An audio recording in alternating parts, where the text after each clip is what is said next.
Salutations les Watchers, c'est Azem, j'espère que vous allez bien.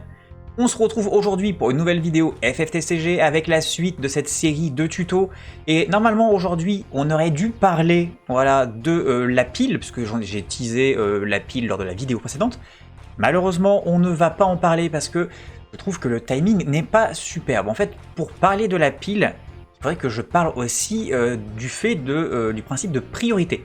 Quand un joueur a la priorité pour jouer une compétence. Or, je peux également difficilement parler de la priorité sans avoir parlé en fait du déroulement d'un tour ou déroulement d'une partie en général. Donc, plutôt que de parler de la pile tout de suite, on va plutôt s'orienter sur comment se déroule une partie, comment se déroule un tour, et on va voir plus en détail les phases d'attaque, comment se déroule une attaque avec un avant et un blocage avec un avant.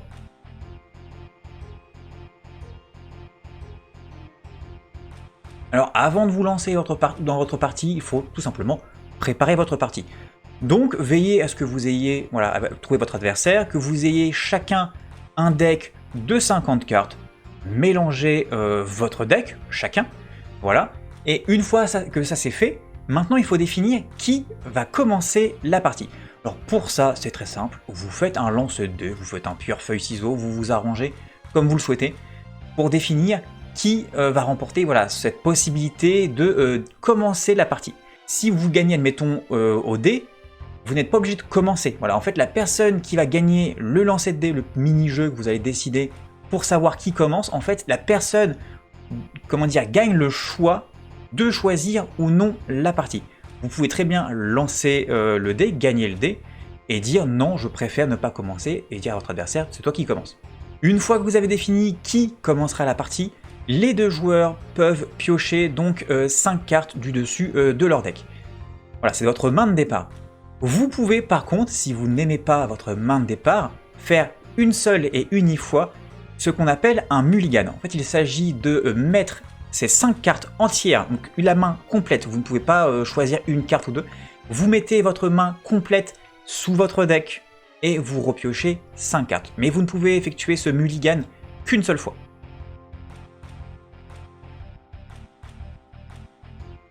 Chaque tour commence donc avec la première phase qui est la phase d'activation ou la active phase. Cette phase consiste tout simplement à réactiver absolument toutes les cartes sur votre terrain qui sont du lait. Voilà, donc que ce soit vos avants, que ce soit vos soutiens ou que ce soit vos monstres, vous réactivez absolument tout au début de votre tour durant cette phase d'activation. Pour rappel, vous ne pouvez par contre pas réactiver, faut pas oublier, les cartes qui sont du lait et gelées, parce que le gel en fait empêche la réactivation durant la phase d'activation. Nous avons ensuite la deuxième phase d'un tour qui est la phase de pioche, la draw phase. Si vous commencez la partie, si vous êtes le premier joueur à jouer, vous ne piochez qu'une seule carte lors du tout premier tour. Après par contre vous piochez 2 cartes, voilà, donc vous activez tout, vous piochez 2 cartes. Petit rappel également que si votre deck est vide et que vous ne pouvez pas piocher, vous avez perdu la partie. Vous devez obligatoirement piocher 2 cartes durant cette draw phase, cette phase de pioche. Ces 2 cartes strictes, vous ne pouvez pas en piocher moins, vous ne pouvez pas piocher qu'une seule carte parce que ça vous arrange. La une carte piochée, c'est uniquement et uniquement lors du tout premier tour pour le joueur qui commence. Nous avons ensuite la troisième phase qui s'appelle la main phase numéro 1, la phase principale numéro 1. Cette phase, en fait, c'est la phase qui vous autorise à jouer des personnages. Voilà, vous pouvez poser un avant, vous pouvez poser un soutien, vous pouvez poser un monstre. C'est dans la partie qui s'appelle main phase 1 que vous pouvez faire ce genre d'action. Durant la main phase 1, vous pouvez également lancer des invocations et utiliser les compétences de vos cartes. Voilà, donc c'est littéralement la phase où vous posez des trucs, où vous faites des effets. En quatrième phase, nous avons ce que l'on appelle la phase d'attaque. Je ne vais pas rentrer dans les détails tout de suite de la phase d'attaque parce que c'est quelque chose qu'on va faire juste après qu'on aura énuméré ces différentes phases. La phase d'attaque va obliger en fait que je vous parle du principe d'attaque et de blocage, donc on va vraiment développer ça après. La cinquième phase, donc celle qui suit la phase d'attaque, s'appelle tout simplement la main phase 2 ou la phase principale numéro 2. C'est exactement la même chose que en fait la main phase 1. C'est vraiment exactement la même chose. Vous pouvez, après avoir passé en phase d'attaque et avoir fait des attaques, jouer des cartes, voilà, jouer des personnages durant votre main phase 2. Pour finir, nous avons enfin en la dernière phase, la 6e phase, qui est l'end phase ou la phase de fin. Cette phase, en fait, consiste tout simplement à mettre un terme à certaines compétences, par exemple, qui ne durent que jusqu'à la fin du tour. Cette phase également permet de soigner tous les dégâts qui ont été reçus par des avants. Il est également important de préciser que dans FFTCG, vous ne pouvez pas avoir plus de 5 cartes à la fin de votre tour. Donc, durant cette end phase, vous devez vérifier le nombre de cartes que vous avez dans votre main. Si vous avez 5 cartes ou moins, c'est nickel.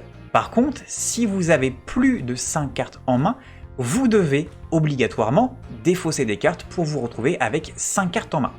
Alors, je tiens à préciser que cette histoire de 5 cartes en main à la fin de votre tour, c'est vraiment à la fin de votre tour.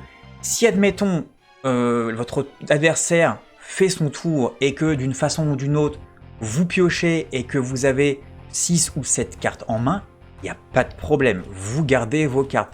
C'est vraiment en fait à la fin de votre propre tour qu'il y a une espèce de vérification de combien de cartes avez-vous en main. Vous en avez 5, c'est bon, vous en avez plus, il faut vous défausser.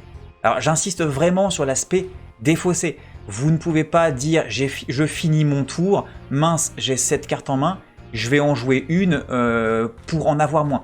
Dès l'instant où vous déclarez en fait que vous voulez mettre fin à votre tour et que vous avez, admettons, 6 cartes en main, c'est foutu, vous devez vous défausser de la carte supplémentaire. Si vous voulez vraiment jouer des choses parce que vous savez que vous allez finir votre tour avec trop de cartes en main, faites-le durant votre main phase 2, c'est vraiment très important. Une fois que vous avez déclaré votre fin de tour, votre end phase, il est donc maintenant temps à votre adversaire de jouer et donc de continuer ces différentes phases. Il va donc avoir sa phase d'activation, sa phase de pioche, etc. etc. Et c'est donc ainsi qu'un tour se passe et que donc une partie se déroule.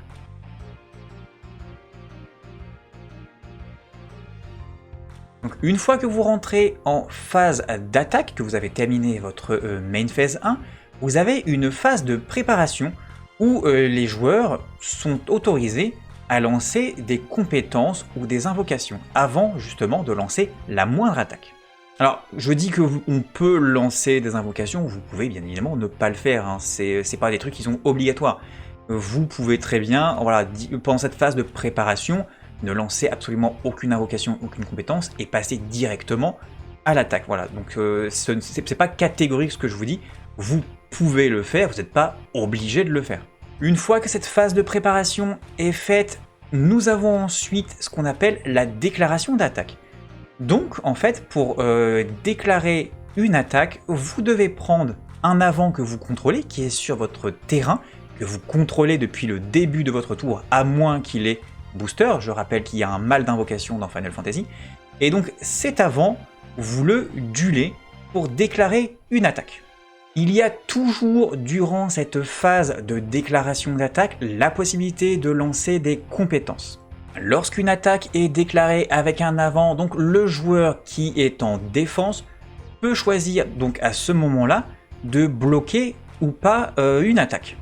S'il décide de bloquer une attaque, il doit sélectionner un avant qui est activé, qu'il contrôle, pour déclarer un blocage. Donc vous êtes obligé de sélectionner un avant qui est activé. Vous ne pouvez pas bloquer une attaque avec un avant qui est duelé. C'est vraiment impossible.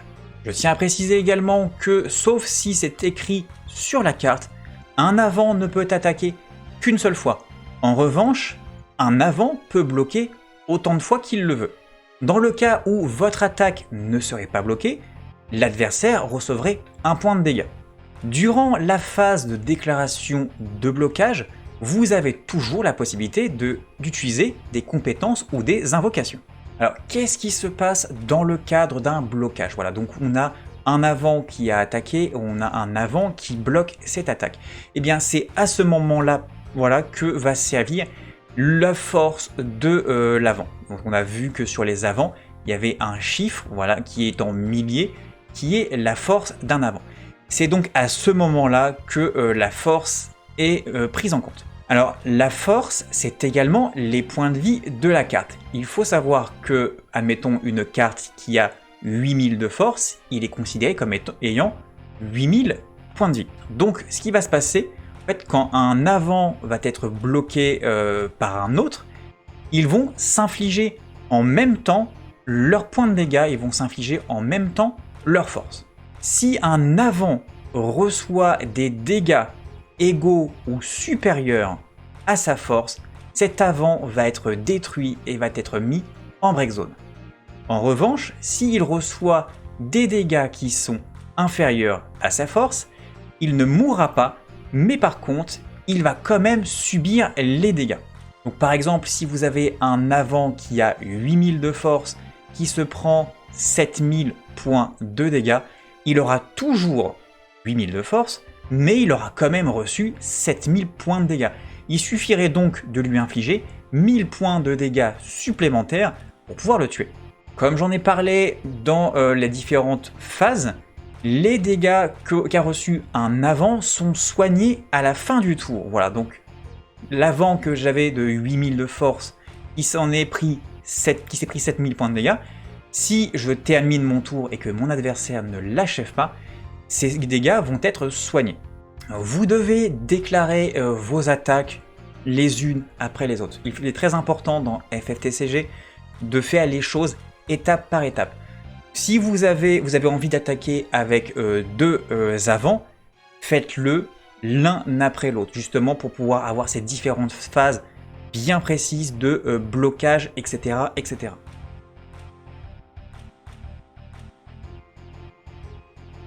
Alors, bien que je viens de vous dire qu'il fallait lancer une attaque avec un avant par un avant, il existe une mécanique dans FFTCG qui sont les attaques en équipe.